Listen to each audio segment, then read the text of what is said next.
Cam Akers has played his way back into the Rams' good graces. Does UCLA football have a roster suitable for Dante Moore? And the Dodgers are seeking more information about the Trevor Bauer reversal of his suspension. Good morning. I'm James. This is your daily dose of sports and snark for the greatest sports city in the world, Los Angeles. This is the faithful Angelenos Morning Report. Once again, I am broadcasting from Ice Station Charlie in Anchorage, Alaska. Miserable for every moment, but what the hell? While we got the chance, let's talk LA sports. I want to start off by thanking the new subscriber who joined the Angelino familia. We appreciate every last one of you. And if you like the content that we put out about LA sports, click and clack the like button. Click and clack the subscribe button. There's a notifications bell. Hit that. It lets you know when we drop new content. Sharing is caring. Let people know we exist. And by all means, comment. Where am I going? Am I right? Before we go through the news and notes, look at the scoreboard. The Chargers have qualified for the playoffs for the first time since 2018 with a 20-3 victory over Indianapolis. There's a rapid recap of that game on the Chargers playlist of this network. Brandon Staley afterwards said this was, quote, just the beginning, unquote. I'll buy that when you stop going for it on every fourth down, coach. Meanwhile, the Clippers staged a dramatic comeback in the final minutes up in Detroit to win 142-131. Paul George scored 32 points. 7 Clippers reached double figures. Meanwhile, today, the Lakers are at Orlando at 4. The Lakers are on a 4-game losing streak. The Clippers play again. They go up to Toronto. Kawhi Leonard didn't play Monday. Let's assume that's because he wanted to see his boys in Toronto on Tuesday. Meanwhile, Las Vegas is in town. They're going to play the Kings. The Kings and the Knights, they haven't seen each other since opening night. So, what do you say we start off with a little football? You know, it wasn't that long ago when Cam Akers was on the trading block. When he was just despised. They didn't say the word despised, but let's be real. He was kind of despised among the coaching staff. And then he comes back and has a career high on Sunday. 3 touchdowns for the first time in his career in one game. He had only had 3 rushing touchdowns in his first 23 NFL games.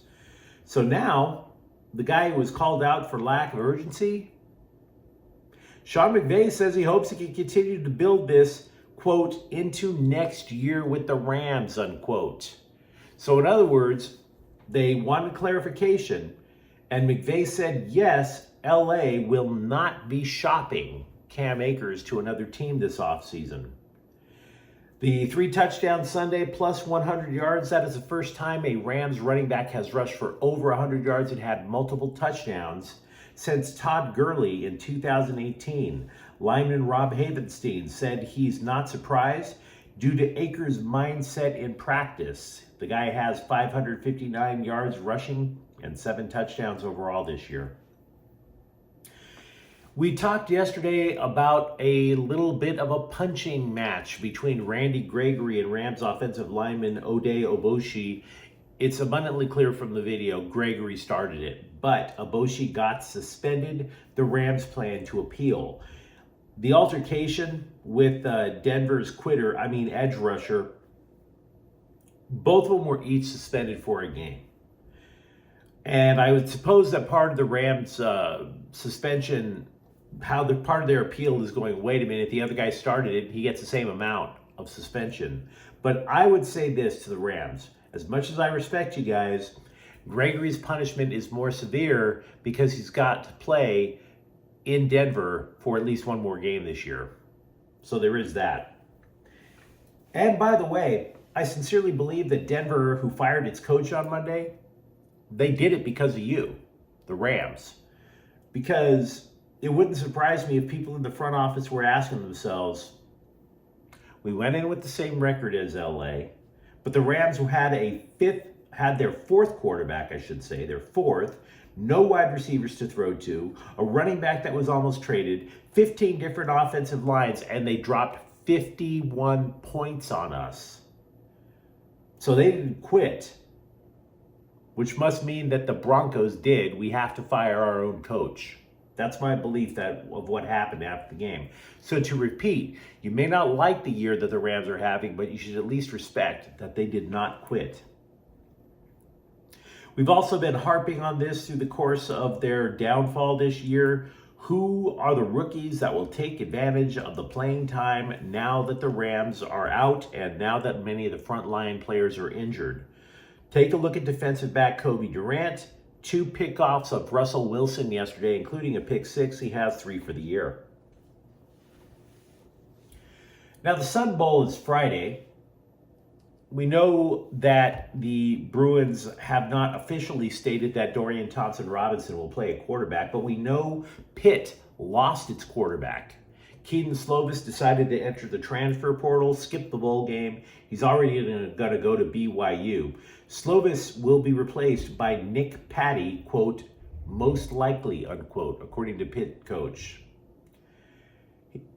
Patty played twice this year. He's completed 9 of 20 passes for 79 yards and 1 touchdown.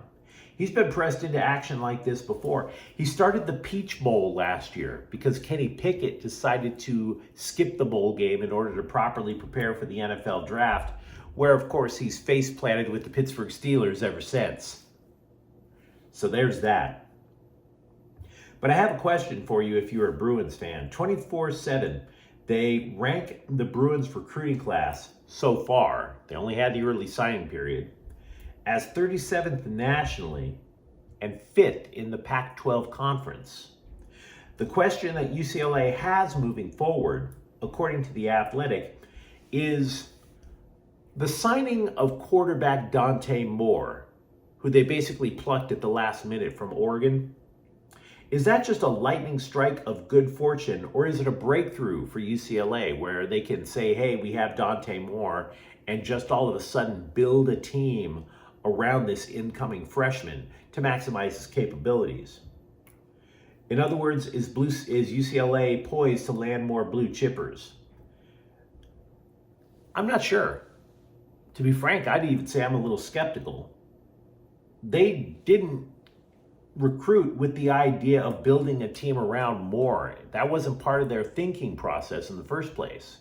They plucked him again, like I said, at the last minute. They didn't know they were going to have this much talent at quarterback. He was supposed to go to Oregon. So UCLA, while they got a big piece to next year's puzzle, they have to figure out what they're going to wind up doing with him, who they're going to put around him. Long snapper Jake Landher will play in the Sun Bowl for the Bruins, but he will forego his last year of eligibility for the NFL draft. A long snapper prioritizing the NFL draft. Have you ever heard of that before in your entire life? Somebody who's going to forego eligibility so he can long snap in the NFL. Dream big, dude. Best of luck to you. Dream big. I got no response to that. Meanwhile, USC is ranked 15th nationally, 2nd in the conference in terms of recruiting by 24/7 Sports. I want to address something as a side note. There's a viewer, nice guy, mind you. We had a pleasant conversation about it. Said that I made an error when I was ranking where quarterback Malachi Nelson was, that 2 wide receivers that the Trojans had attracted were 4-star receivers, not 5. And then I look in the Athletic and the 2 wide receivers are 5-star receivers all over again. And I just want to say this, not about him, but in case you're wondering overall, there are different groups out there that rank players with the number of stars or God knows what. And frankly, it's somewhat vague because the difference between high school and college football, especially major college football, it's another universe entirely. Just like it's another universe to go from college to pros. So when I tell you that somebody's a 4-star recruit, somebody's a 5-star recruit, feel free to take it with a grain of salt. Your source might have the guy as a 3-star recruit. We don't know. We don't know how they're going to pan out. It's just one very vague measuring stick. I also read a review last night because the Trojans, their class is so loaded with offensive talent, at least at the skill position. Rusher Braylon Shelby and linebacker Tackett Curtis are apparently not just great recruits in terms of the number of stars on their resume, but they're apparently ideally suited for Big Ten football. But USC, they have to add more because they're just not elite in the trenches yet.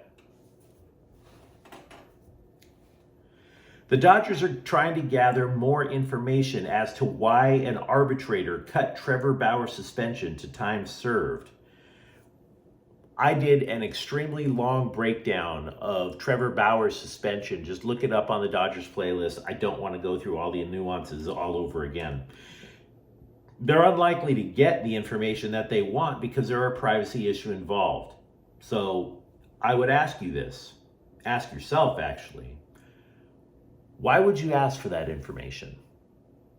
What would you do with that information if you're the team trying to find out why you have to make a decision on Trevor Bauer? Could you use that information? Would you use that as part of your sales pitch in a trade? Look, we can't say this in public, guys, but Trevor Bauer is XYZ. The press said he was ABC, but we think he's XYZ. Here's the arbitrator's information. Now can we talk trade? Because you could sell that to your fan base, but we can't sell it to ours. That would be my thinking. Maybe the evidence that the arbitrator had was so pro-Bauer and so devastating to the accuser's case that maybe the Dodgers could sell that to us Dodger fans. I don't know. I admit this is all speculation. Try not to judge me. I'm just trying to sit there and think about what the Dodgers are trying to accomplish with this. Clearly, the arbitrator threw out Bauer's suspension for a reason. The Dodgers, that's information that could be used in a trade. Speaking of player transactions, CBSSports.com says the Dodgers' most glaring need is center field.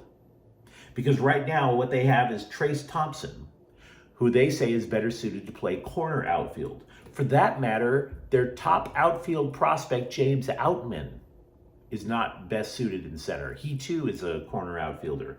You could say, well, James, what about Mookie Betts?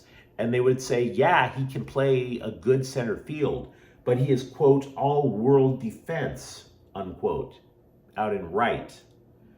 So you sacrifice all-world defense in right if you put Mookie Betts in center. The so-called ideal solution for the Dodgers is to try and acquire Brian Reynolds of Pittsburgh. So expect to hear a lot of trade rumors about the guy. But there's going to be a hell of an asking price. The Pirates don't have a lot of assets to move. If they're going to move Brian Reynolds, they're going to ask for a ton. The UCLA basketball team has edged up to number 11 in the latest AP rankings. UCLA, they have won 8 consecutive games. So yeah, you would expect them to be in the top 10 or on the periphery of it. By the way, USC, they're no closer to the top 25 than they were last week. They only had 7 votes for the top 25 last week, and they lost some. They only had 4 sports writers vote for them this time around. Finally, prior to Monday Night Football, the Bolts put cornerback Keemon Hall on injured reserve, but obviously it didn't make much of a difference on Monday night, right? The man's only played 3 games, so no disrespect, the guy's not going to be much of a needle mover with him on IR. But you let me know what you think. You let me know what you think about the Chargers' playoff chances. Let me know what you think about Cam Akers, or how UCLA and USC look after the early recruiting window has passed. I look forward to hearing it. And if you like the content, if you enjoyed this content, don't forget to subscribe to Faithful Angelenos. We talk LA sports every single day here. Thank you for watching. I'm James. We'll be back tomorrow. Faithful Angelenos is a Kian Corte El Queso production. Take care.